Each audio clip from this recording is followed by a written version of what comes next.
দক্ষিণ চটকিমারা এই মাদ্রাসাটি আপনাদেরকে একটু দেখানোর চেষ্টা করছি। এটা নিয়ে একটু অলৌকিক ঘটনা রয়েছে, সেটাকে আমি আপনাদেরকে বলবো।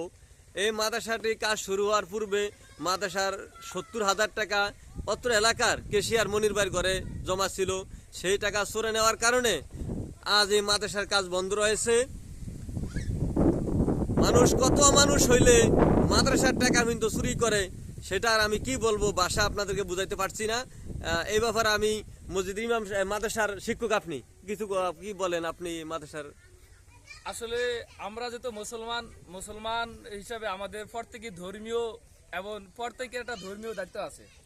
এই দায়িত্ববোধ থেকে আমাদের বলতে হয় যে আমাদের যেহেতু মাদ্রাসাটা আমাদের টাকাও ছিল, সবকিছুই ছিল, কিন্তু এখন মাদ্রাসাটা এই পর্যায়ে পড়ে আছে। এটার কারণ হলো আমাদের সাথে একটা অলৌকিক দুর্ঘটনা ঘটছিল। ঘটনা হলো আপনি যেটা আগে বলছিলেন যে মনির ভাইয়ের ঘর